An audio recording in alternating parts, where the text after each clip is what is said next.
NXTG news కి స్వాగతం. ముందుగా ముఖ్యాంశాలు. ఎన్నికల్లో విజయంపై పూర్తి విశ్వాసంతో ఉన్నాం. గత ఎన్నికల్లో గెలిచిన సీట్ల కంటే ఈసారి ఎక్కువే గెలుస్తాం. సజ్జల రామకృష్ణారెడ్డి వెల్లడి. గవర్నర్ అబ్దుల్ నజీర్ తో భేటీ అయిన వైసీపీ నేతల బృందం. పోలింగ్ రోజు, పోలింగ్ తర్వాత జరిగిన దాడులపై గవర్నర్ కి ఫిర్యాదు.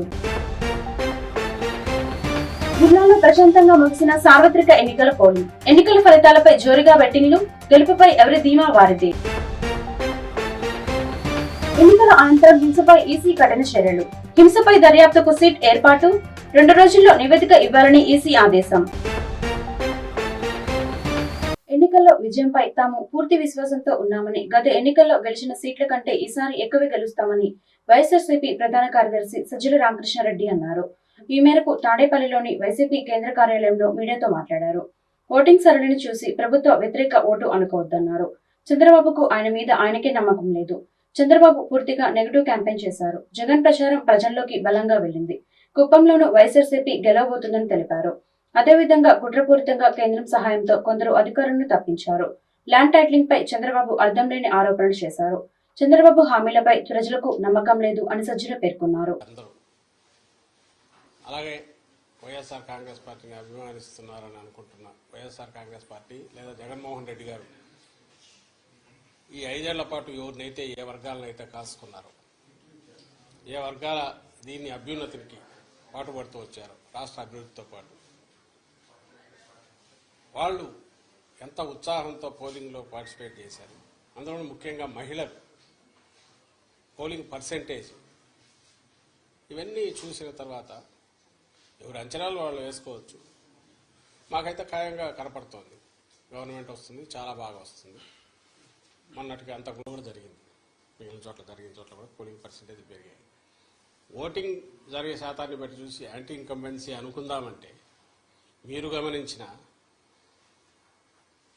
జగన్మోహన్ రెడ్డి గారి మీద అంత వ్యతిరేకత పెంచుకుని ఈ వర్గాలు ఏ వర్గాల కోసం అయితే నిలబడినాడు వాళ్ళు రావడానికి అంత ఇది రీజన్ కనపడతా లేదు. వీళ్ళందరూ చంద్రబాబు నాయుడు కానీ ఆయన పార్టీ కానీ పెట్టిన సూపర్ 6 అనే ఇది కానీ లేదా ఆయన అర్జెంటుగా తెచ్చుకోవాలని వాళ్ళ కోరుకుందా అని చూద్దామంటే అంతా అటువైపు కనపడలేదు. ఎందుకంటే చంద్రబాబు నాయుడికే తన అజెండా మీద నమ్మకం లేదు.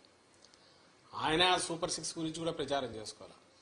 ఆయన ఎంతసేపు ఉన్నా జగన్మోహన్ రెడ్డి గారి మీద వ్యక్తిగతంగా దాడులు లేదా వివేకానంద రెడ్డి హత్యను ఇంకా గొడ్డలు ఎనడము, ఇంకోటి కుటుంబం దీనికి వాళ్ళకి సంబంధించిన కుటుంబ సమస్య గురించి తీసుకొచ్చి పెట్టడము, లేదు లాస్ట్లో ల్యాండ్ టైటిలింగ్ యాక్ట్ అని ఇంకోటి తీసుకొచ్చి ఒక అర్థం లేని ఇది దేన్నైతే వాళ్ళు ఆ రోజు సపోర్ట్ చేశారు, దేన్నైతే ఈరోజు ఐ థింక్ నీతి ఆయోగ్ వాళ్ళ దాంట్లో కూడా ఉంది, దాన్ని ఒక ఇష్యూ కింద చేసి ఆయన ఇచ్చిన హామీలే గట్టిగా చెప్పుకోలేని వచ్చాడు.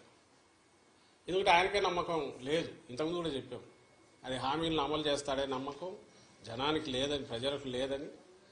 అది ఆయనకు అవగాహన ఉంది కాబట్టి అది వదిలేసి కేవలం వైఎస్ఆర్ కాంగ్రెస్ పార్టీని లేదా వైఎస్ఆర్ కాంగ్రెస్ పార్టీ నాయకులను, అందరికంటే ముఖ్యంగా జగన్మోహన్ రెడ్డి గారిని వ్యక్తిగతంగా దూషిస్తూ మొత్తం వాళ్ళ క్యాంపెయిన్ అంతా దాంట్లో నడిచింది. సో ఆ నేపథ్యంలో ప్రజలు ఆయన ఇచ్చిన హామీల మీద నమ్ముకొని వచ్చింటున్నారనడానికి అది కనపడట్లా. ఉంటే ఆయనే చెప్పేవాడు దాని గురించి, వాళ్ళు దాని గురించి మాట్లాడేవాడు. వేరే మా నాయకుడు ఆయన మొత్తం ఒకే థీమ్ మీద మీరు గమనిస్తే ఈ 5 ఏళ్ల పాటు తాను రాష్ట్ర అభివృద్ధికి సంక్షేమం ద్వారా లేదా మొత్తం డీసెంట్రలైజేషన్ ఆఫ్ పరిపాలన, సుపరిపాలన అందించడం ద్వారా రాజ్భవన్ లో గవర్నర్ జస్టిస్ అబ్దుల్ నజీర్ ని మంత్రి బొత్స సత్యనారాయణ ఆధ్వర్యంలో వైఎస్ఆర్సీపీ బృందం కలిసింది. పోలింగ్ రోజు, పోలింగ్ తర్వాత వైఎస్ఆర్సీపీపై టీడీపీ చేసిన దాడులపై గవర్నర్ అబ్దుల్ నజీర్ కి ఫిర్యాదు చేశారు. పల్నాడు, అనంతపురం తదితర జిల్లాలో పోలీస్ అధికారుల వైఫల్యం పైన వైఎస్ఆర్సీపీ ఫిర్యాదు చేసింది. పోలీస్ అధికారులను ఈసీ మార్చిన చోటే హింసాత్మక సంఘటనలు ఎక్కువగా చోటు చేసుకున్నాయని వైఎస్ఆర్సీపీ నేతలు ఫిర్యాదు చేశారు. చంద్రబాబు ప్రోద్బలంతోనే టీడీపీ కార్యకర్తలు హింసాత్మక ఘటనలకి దిగారని, చంద్రబాబుతో పాటు ఘటనకి కారణమైన వారిపై చర్యలు తీసుకోవాలని ఫిర్యాదులో పేర్కొన్నారు. మంత్రి బొత్సతో పాటు గవర్నర్ కలిసిన వారిలో మేరుగు నాగార్జున, పేర్ని నాని, లేళ్ల అప్పిరెడ్డి, మోపిదేవి వెంకటరమణ, కావటి మనోహర్ నాయుడు తదితరులు ఉన్నారు. ఈ సందర్భంగా బొత్స, పేర్ని నాని మీడియాతో మాట్లాడారు. బాబు ప్రోద్బలంతోనే టీడీపీ కార్యకర్తలు దాడులు చేశారని చెప్పారు. బాబుతో పాటు హింసకు కారణమైన వారిపై చర్యలు తీసుకోవాలని డిమాండ్ చేశారు. పోలింగ్ తర్వాత జరుగుతున్న హింస ఆందోళన రేపుతోందని తెలిపారు. ఆయా ప్రాంతాల్లో ఉన్న పోలీసుల పనితీరుపై ఫిర్యాదు చేశామని చెప్పారు. అబ్జర్వర్ దీపక్ మిశ్రా పక్షపాతంగా వ్యవహరిస్తున్నారని ఆరోపించారు. టీడీపీ వాళ్ళు ఫిర్యాదు చేస్తే విచారణ లేకుండా చర్యలు తీసుకున్నారని పేర్కొన్నారు. అబ్జర్వర్ గా ఉన్న దీపక్ మిశ్రాపై న్యాయ విచారణ చేయాలని సూచించారు. అబ్జర్వర్ కింద వచ్చిన రిటైర్డ్ పోలీస్ ఆఫీసర్ బాగా ఎవరైతున్నారో వారి మీద దీపక్ మిశ్రా మీద మరి ఎలక్షన్ కమిషన్ కి తమ పరిధిలో ఏది ఉంటుంది ఎలక్షన్ కమిషన్తో న్యాయ విచారణ మీరు రిపోర్ట్ తెప్పించుకొని ఎలక్షన్ కమిషన్ చెప్పి వారికి బదులు ఇంకెవరినైనా పెట్టుకోండి, మాకు అభ్యంతరలే. దేశంలో ఉన్న ఏ అధికారినే పెట్టండి, కానీ ఇంత పక్షపాత నిష్పత్తి చేస్తున్న అధికారిని పెట్టడం సమంజసం కాదనేది విషయాన్ని గవర్నర్ గారు చెప్పాం. ఆయన పరిశీలిస్తున్నారు, ఆయన పరిధిలో చేస్తున్న విషయాన్ని చెప్పాం. మంది పోలీస్ ఆఫీసర్స్ పచ్చ చొక్కాలు వేసుకున్నారు. పర్టికులర్గా పల్నాడు ఎస్పీ కానీ బిందు మాధవ్ కానీ అట్లాగే ఐజీ త్రిపాఠి కానీ అలాగే బక్షి కానీ ఇలాంటి వాళ్ళు కొంతమంది ప్రత్యేకంగా తెలుగుదేశం చొక్కాలు వేసుకొని ఎవరైతే స్పెషల్ అబ్జర్వర్ ఉన్నారో వారి ఆదేశం మేరకు దీపక్ మిశ్రా అనే అతను రిటైర్డ్ ఐపీఎస్ ఆఫీసర్.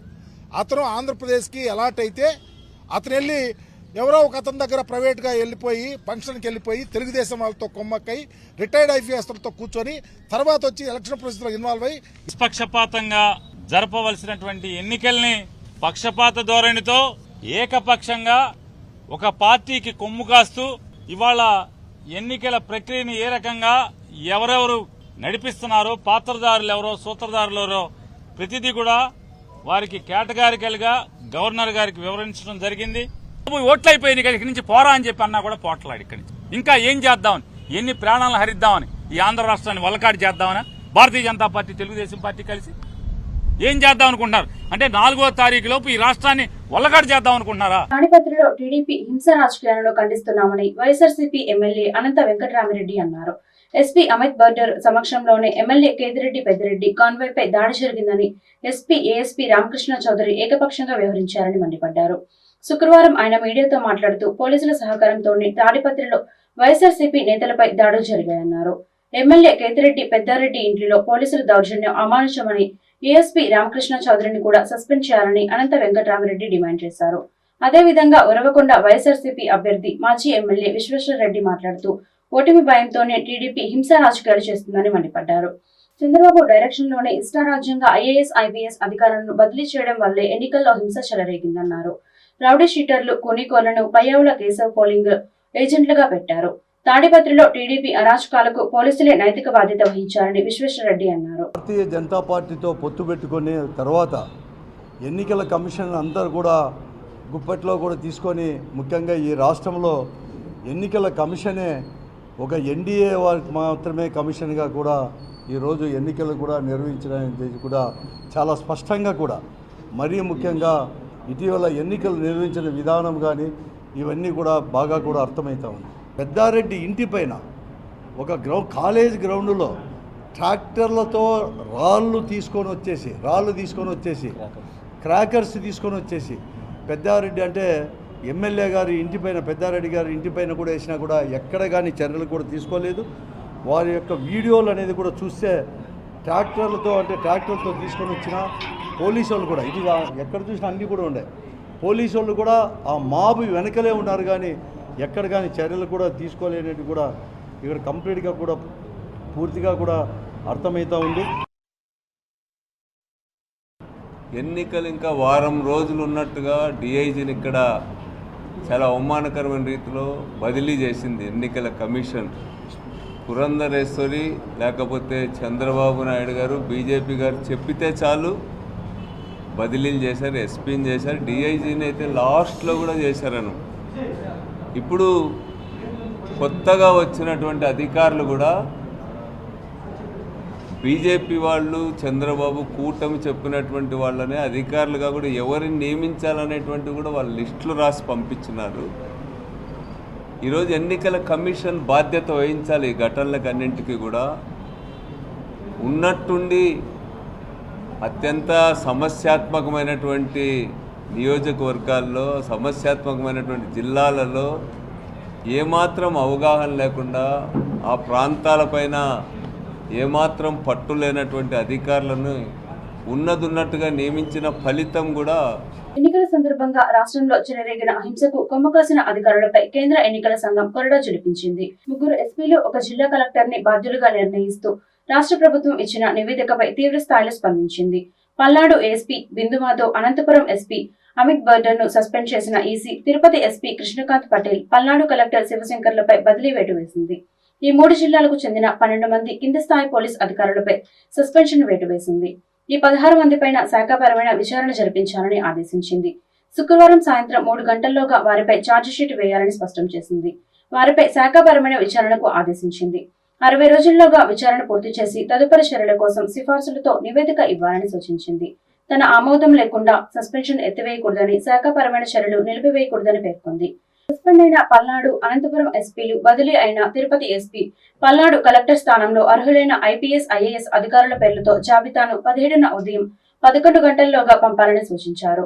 ఫలితాల అనంతరం హింస చెలరేగే అవకాశం ఉన్నందున రాష్ట్రంలో ఉన్న 25 కంపెనీల కేంద్ర సాయుధ బలగాలను ఫలితాలు వెలువడిన తర్వాత 2 వారాల వరకు కొనసాగించాలని కేంద్ర హోంశాఖకు ఆదేశించింది. తాజా ఎన్నికల్లో అధికారులెవరూ తమకు సహకరించలేదని మాజీ మంత్రి ఆనం రామనారాయణ రెడ్డి అన్నారు. వారంతా వైసీపీకి కొమ్ము కాశారని ఆరోపించారు. పోలింగ్ కేంద్రాల వద్ద సరైన బందోబస్తు ఏర్పాటు చేయలేదని విమర్శించారు. సమస్యాత్మక మండలం మర్రిపాడులో 1 నుంచి 10 పోలింగ్ కేంద్రాల్లో నాటుబొమ్మల సంస్కృతి ఉందని, అలాంటి చోట్ల మహిళా కానిస్టేబుల్ను నియమించారన్నారు. ఉన్నతాధికారులకు ఫిర్యాదు చేస్తే తప్ప భద్రత గురించి పట్టించుకునే నాదుడే లేడని దుయ్యబట్టారు. వివిధ పోలింగ్ కేంద్రాల్లో టీడీపీ ఏజెంట్లను అప్రమత్తం చేసి 3000 ఓట్లు రిగ్గింగ్ కాకుండా అడ్డుకున్నామన్నారు.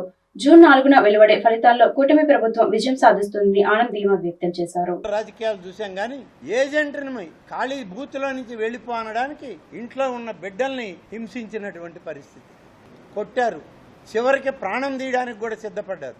ఏంటి అసలు ఏం జరుగుతుంది ఈ రాష్ట్రంలో? ఈ దేశ ఎన్నికల కమిషన్ ఏం చేస్తుంది? గ్రామాల మీద దాడులు జరుగుతున్నాయని, వ్యక్తుల మీద దాడులు ప్రోత్సహిస్తూ ఉంటే మరి ఎక్కడ ధర్మం, న్యాయం, ఎక్కడ రాజ్యాంగం పరిడివెళ్తుంది ఈ దేశంలో? నేను మొదటి 6 మాసాలు గడవక ముందే చెప్పా, ఈ రాష్ట్రంలో మాఫియా రాజ్యం పరిపాలిస్తుందని. అప్పటి నుంచే ఆయనకి నాకు ప్రారంభమైంది ఎడబాటు. అన్నీ ఉన్నాయి దుష్ట సాంప్రదాయాలన్నీ రాష్ట్రంలో. మొట్టమొదట చెప్పినటువంటి వ్యక్తిని నేనే, మాఫియా రాజ్యం నడుస్తుంది ఇక్కడ అని. కానీ ఓర్చుకోలేకపోయాడు. మొదటి రోజునే బెట్టింగ్ రాజ్యం, గంజాయి రాజ్యం, ఒక్క అవకాశం అన్నారు. 5 సంవత్సరాలు 5 రకాలుగా దోచుకొని ఈ జగన్మోహన్ రెడ్డి ఆయన యూకేకి పోతా ఆయనకి సర్వే చేసినటువంటి ఒక సర్వే సంస్థ కార్యాలయానికి వెళ్ళి వాళ్ళతో మాటామంతి జరిపి సర్వే సంస్థతో టీంతో సెల్ఫీ తీసుకొని వచ్చాడు. బహుశా ఆయనకి అదే చివరి సెల్ఫీ అనుకుంటాను. ఇక ఈ రాష్ట్రంలో సెల్ఫీ తీసుకునే అవకాశం ఆయనకి లేదు. ఎందుకంటే రేపు రాబోయేది కూటమి అధికారంలో. ఈ రాష్ట్రంలో ముఖ్యమంత్రి కాబోయేది చంద్రబాబు నాయుడు. ఈయన దగ్గరకు పోయి సెల్ఫీ తీసుకునే వాళ్ళు ఎవరు ఉండరు. గుంటూరు లాడ్జ్ సెంటర్ బ్రహ్మంగారి వీధిలో జగద్గురు శ్రీ మధ్విరాట్ పోతులూరు వీరబ్రహ్మేంద్ర స్వాముల వారి దేవాలయంలో 331వ ఆరాధన గురు పూజ మహోత్సవం శాస్త్రోక్తంగా జరిగింది. ఈ సందర్భంగా స్వామివారికి విశేష పూజలు వైభవపేతంగా కొనసాగాయి. ప్రతి సంవత్సరం ఈ కార్యక్రమాన్ని ఘనంగా నిర్వహించుకుంటామని ఆలయ కార్యనిర్వహణ అధికారి జి శ్రీనివాసరావు వెల్లడించారు. పూజల్లో పాల్గొన్న భక్తులకు తీర్థ ప్రసాదాలు అందజేశామని పేర్కొన్నారు. అదేవిధంగా సాయంత్రం స్వామివారి నగర సంకీర్తన, రథోత్సవ ఊరేగింపు కార్యక్రమం కన్నుల పండుగగా జరగనుందని వెల్లడించారు.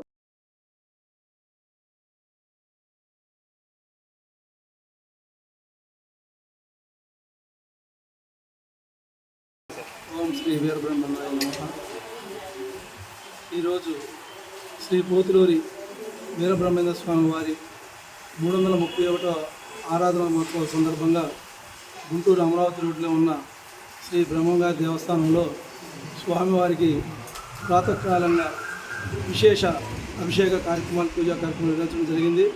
అనంతరం స్వామివారి ఆలయ ప్రదక్షిణ, తర్వాత మండపారాధన, విశేషంగా పూజలు, భక్తులు స్వామివారిని దర్శించుకొని పూజా కార్యక్రమంలో పాల్గొని తీర్థ ప్రసాదం సేవిస్తున్నారు. తదనంతరం సాయంత్రం స్వామివారికి దివ్య రథోత్సవ కార్యక్రమం ప్రవీధుల్లో స్వామివారు ఊరేగుతూ వెళ్తుంటారు. ఈ కార్యక్రమాన్ని కూడా భక్తులు విశేషంగా విచ్చేసి కార్యక్రమాన్ని జయప్రదించి స్వామివారి తీర్థ ప్రసాదాలు స్వీకరించి తరించవలసిందిగా కోరుచున్నాను. దళితోద్యమ కవిగా నీరాజనాడు అందుకున్న కలేకూరి ప్రసాద్ జీవితం మహోన్నతమని భీమసేన సేవాదళ్ అధ్యక్షుడు నల్లపు నీలాంబరం రజనీకాంత్ కొనియాడారు. కారంచేడు, చుండూరు గ్రామాలలో జరిగిన దళిత మారణ హోమంపై ఉవ్వెత్తున ఎగిసిపడిన ఉద్యమంలో ప్రసాద్ పాత్ర మరవలేనిదని అన్నారు.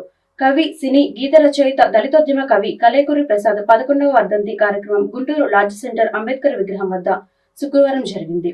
ఈ సందర్భంగా ఆయన చిత్రపటానికి భీమసేన సేవాదళ నాయకులు పూలమాలలు వేసి నివాళులర్పించారు. ఈ మేరకు వారు మీడియాతో మాట్లాడుతూ కలేకూరి ప్రసాద్ జీవితాన్ని ఆవిష్కరించారు. అణగారిన వర్గాల గాథలను తన రచనల ద్వారా సమాజానికి తెలియజేసిన గొప్ప వ్యక్తిని కితాబిచ్చారు. జేబీ మండి, నా పేరు నల్లపు నీలాంబరం, భీమసేన సేవాదళ అధ్యక్షుడిని. ఈరోజు కలేకూరి ప్రసాద్ గారి 11వ వర్ధంతి గుంటూరులో జరుపుకుంటున్నాం. ఎందుకంటే కలేకూరి ప్రసాద్ దళిత ఉద్యమానికి ఒక ఎన్నుముక్కలాగా పనిచేశాడు. దళితులకి ఎక్కడ దాడి జరిగినా కానీ, ఆయనకు ఒంట్లో బాగా ఉన్నా బాగా పోయినా కానీ దళితుల మీద ఎన్నో సేవా కార్యక్రమాలు చేసి వాళ్ళ కోసం అనేక పాటలు రాసి, సినీ గీతాల్లో కూడా కొన్ని పాటలు వినిపించి, ఎక్కడైనా కానీ ఒక బహుజనుల గురించి నిరంతరం ఆలోచించిన గొప్ప నాయకుడు కలేకూరి ప్రసాద్ అన్న. మరి అటువంటి నాయకుడు లేకపోవటం ఈరోజు చాలా బాధాకరం. మేమందరం కూడా ఆయనకి ఎంతో రుణపడి ఉన్నాం. కారంచేడు, చుండూరు, లక్ష్మీపేటలో అనేకమైన ఉద్యమాలు చేసి గ్రౌండ్ వర్క్లో పనిచేసిన గొప్ప నాయకుడు, మంచి నాయకుడిని పోగొట్టుకున్నందుకు మేమంతా కూడా చాలా బాధపడుతున్నాం. అటువంటి లీడర్ల కోసం ఇంకా మనందరం ఎస్సీ, ఎస్టీ, బీసీ మైనార్టీలు అందరూ కూడా వాళ్ళకి మనం ఏమి ఇచ్చి రుణం తీర్చుకోలేము కాబట్టి వాళ్ళకి ఘనమైన నివాళులు అర్పిస్తే వాళ్ళకి అదే సంతోషం అని చెప్పి తెలియదు. జిల్లా లార్జ్ సెంటర్లో భీమసేన సేవాదళ ఆధ్వర్యంలో దళిత కవి, ప్రజానాయకుడు కలేకూరి ప్రసాద్ గారి 11వ వర్ధంతి సందర్భంగా ఈరోజు ఈ గుంటూరు జిల్లా లార్జ్ సెంటర్లో ఏర్పాటు చేయడం జరిగింది. మరి ఆయన ఆనాడు కారంచేడు, చుండూరు ఎన్నో ఉద్యమాలలో దళితులకు ఎంతో అండగా నిలిచిన వ్యక్తి కలేకూరి ప్రసాద్ గారు.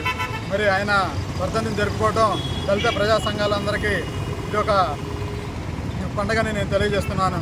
అందరికీ జై భీమ్. గుంటూరు జిల్లాలో సార్వత్రిక ఎన్నికలు ప్రశాంతంగా ముగిశాయి. చిన్న చిన్న ఘటనలు మినహా ఎలాంటి అవాంఛనీయ సంఘటనలు జరగలేదు. దీంతో జిల్లా యంత్రాంగం ఊపిరి పీల్చుకుంది. ఇక ఫలితాల విషయానికి వస్తే ఐపీఎల్ క్రికెట్ మ్యాచ్ లెవెల్లో బెట్టింగ్లు జరగటం విశేషం. ప్రధానంగా గుంటూరు పశ్చిమ నియోజకవర్గం నుంచి పోటీ చేసే వైసీపీ కూటమి అభ్యర్థుల విడుదల రజని, గల్లామాధవి గెలుపోటములపై భారీ బెట్టింగ్లు జరిగినట్లు తెలుస్తోంది. అలాగే వచ్చే మెజార్టీపై కూడా పందాలు బాగానే కాశారని సమాచారం.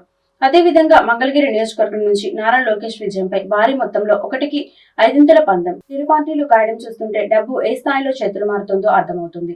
కాగా సత్తెనపల్లి నియోజకవర్గం నుంచి బరిలో నిలిచిన అంబటి రాంబాబు, కన్నా లక్ష్మీనారాయణ విజయ అవకాశాలపై పందెం రాయులు భారీగానే బెట్టింగ్లు కాశారు. ఇక చెప్పుకుంటూ పోతే గుంటూరు పార్లమెంట్ స్థానం మినహా 7 నియోజకవర్గాల్లో బెట్టింగ్ కాయరాజకాయ్ అన్నట్టుగా కొనసాగుతున్నాయి. ఈ పందాలను పసికట్టడంలో నిఘా సంస్థలు కూడా ఘోరంగా విఫలమయ్యాయి. ఇప్పటికే పల్నాడు ప్రాంతంలో చెలరేగిన అల్లర్లు ఎలక్షన్ కమిషన్ చాలా సీరియస్ గా తీసుకుని పల్నాడు జిల్లా ఎస్పీ, డీఎస్పీ, పలువురు సీఐలపై, ఎస్ఐలపై సస్పెండ్ చేసింది. మరికొందరిని బదిలీ చేసింది. పల్నాడు జిల్లా కలెక్టర్ పై బదిలీ వేటు వేయడంతో రాష్ట్ర వ్యాప్తంగా రాజకీయ పరంగా కాకరేపుతోంది. ఈ సమయంలోనే ఎలక్షన్ ఫలితాలపై బెట్టింగ్లు తారాస్థాయికి చేరుకోవడంతో పోలీసులకు తలనొప్పిగా మారింది. మాచర్ల, గురజాల, నరసరావుపేట, చిలకలూరుపేట, పెదకూరుపాడు, వినుకొండ నియోజకవర్గాల్లో చెలరేగిన అల్లర్లపై హైకోర్టు కూడా తీవ్రంగా స్పందించింది. ఈ ఘర్షణను అణచివేయాలని పోలీస్ శాఖకు ఆదేశించింది. ఇదిలా ఉంటే సందిట్లో సడేమియాల ఎన్నికల ఫలితాల బెట్టింగ్లు వెంకిపెల్లి సుబ్బిసాగుకొచ్చిన చందంగా తయారైంది. గుంటూరు జిల్లాలో ఇంత పెద్ద మొత్తంలో బెట్టింగ్లు కాయడం అందరినీ ఆశ్చర్యాన్ని కలిగిస్తోంది. రాష్ట్రంలో ఎన్నికల ముందు, తర్వాత జరిగిన హింసపై ఏపీ ప్రభుత్వం ప్రత్యేక దర్యాప్తు బృందాన్ని ఏర్పాటు చేయనుంది. కేంద్ర ఎన్నికల సంఘం ఆదేశాల మేరకు సిట్ ని వేయనుంది. ఎన్నికల అనంతరం జరిగిన ప్రతి హింసాత్మక ఘటనపైన సిట్ నివేదిక ఇవ్వనుంది. పల్నాడు, మాచర్ల, నర్సరావుపేట, తిరుపతి, చంద్రగిరి, తాడిపత్రి ఘటనలపై సిట్ విచారణ జరపనుంది. తాజాగా విశాఖలో జరిగిన ఘటనను సిట్ పరిధిలోకి తెచ్చే అంశంపైన అధికారులు ఆలోచన చేస్తున్నారు. తాడిపత్రి ఘటనలో చైతన్య తన పరిధి దాటి వ్యవహరించారని పోలీసు ఉన్నతాధికారులు భావిస్తున్నారు. ఈ కోణంలో సిట్ దర్యాప్తు చేయాలని ఆదేశించే అవకాశం ఉంది. ప్రతి ఘటనపైన పోలీసులు ఎఫ్ఐఆర్ నమోదు చేయనున్నారు. 2 రోజుల్లో నివేదిక సమర్పించాలని ఈసీ ఆదేశించింది. వివిధ ఘటనలో పోలీసు అధికారుల వైఫల్యం కనిపించడంతో ఇప్పటికే ఈసీ పలువురు అధికారులపై వేటు వేసింది. వార్తలు ముగించే ముందు ముఖ్యాంశాలు మరొకసారి. ఎన్నికల్లో విజయంపై పూర్తి విశ్వాసంతో ఉన్నాం. గత ఎన్నికల్లో గెలిచిన సీట్ల కంటే ఈసారి ఎక్కువే గెలుస్తాం, సజ్జల రామకృష్ణారెడ్డి వెల్లడి. గవర్నర్ అబ్దుల్ నజీర్ తో భేటీ అయిన వైసీపీ నేతల బృందం. పోలింగ్ రోజు, పోలింగ్ తర్వాత జరిగిన దాడులపై గవర్నర్ కి ఫిర్యాదు. జిల్లాలో ప్రశాంతంగా ముగిసిన సార్వత్రిక ఎన్నికల పోలింగ్. ఎన్నికల ఫలితాలపై జోరుగా బెట్టింగ్లు, గెలుపుపై ఎవరి ధీమా వారిదే. ఎన్నికల అనంతరం హింసపై ఈసీ కఠిన చర్యలు. హింసపై దర్యాప్తుకు సిట్ ఏర్పాటు, 2 రోజుల్లో నివేదిక ఇవ్వాలని ఈసీ ఆదేశం. ఈ వార్తలు ఇంతటితో సమాప్తం. మరొక బులెటిన్లో మళ్ళీ కలుద్దాం. అంతవరకు సెలవు. నమస్కారం.